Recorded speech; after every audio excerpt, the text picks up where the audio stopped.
Hello from Southern Ontario, July 12th, day 2 of not doing my amateur investigative journalism thing. I'm quite enjoying it. Appreciate all the words of encouragement. I really do. Thank you.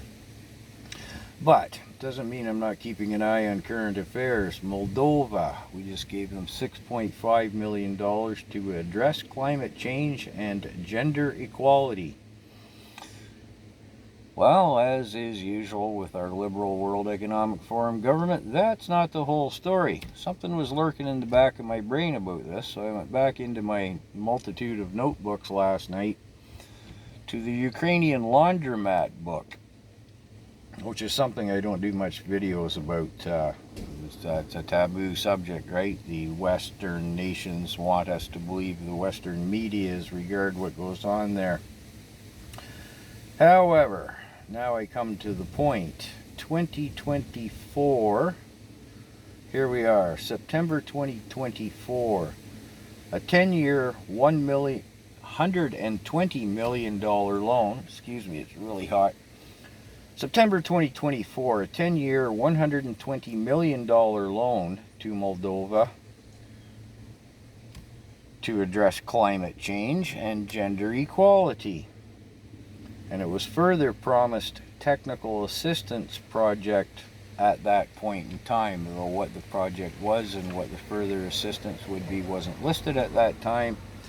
Well, I guess it turns out the further assistance promised would be the 6.5 million, one would assume. What is the project? Don't know, and I'm not going to research it. I don't think it has to do with wage disparity for checkout girls at the grocery stores in Moldova. I don't think it is. Nor do I think it's for gender-neutral windmills. Real estate. Location, location, location. Moldova. The eastern side borders Romania. The north, east, and southern side of Moldova borders the Ukrainian laundromat. Is bordered by the Ukrainian laundromat. Yeah, I don't think the checkout girls got any gender neutral wind turbines, if you're picking up what I'm putting down here. I think this all ties in with Ursula von der Leyen, the Wicked Witch of the West at Brussels, who's guaranteed another 10 years of support for the ukulele and laundromat. They just need to scrape up the $800 billion. And she's saying it has to come from private equity. So, yeah, if you have any private equity and you live in any of the EU countries, maybe you should be watching silver prices and thinking about what shouldn't be in your bank account, if you're picking up what I'm putting down here all together. On which note, I see silver is at $58.50, something like that. What I call full retail. If you look at the Canadian bank price, I'm talking Canadian dollars for a single ounce that you would buy at a bank.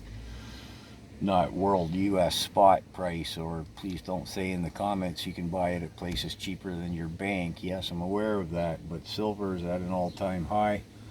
I wonder if that has something to do with the recent BRICS meeting that they just had in Brazil, but that's a separate topic. So anyways, away with ye on TikTok. Maybe you want to pick up this project and run with it, because I'm going to discipline myself not to. I'm betting that every liberal time they've given away money. I mean, how many times did Trudeau give away money for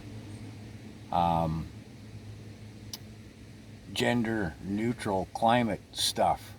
And I bet you, if one were to look, I'm not going to, that we would see that location, location, location would come into play.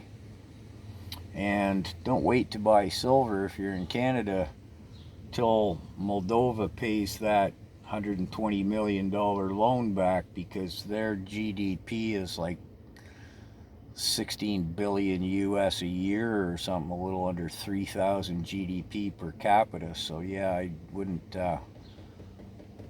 hold your Canadian breath waiting for Moldova to pay that money back.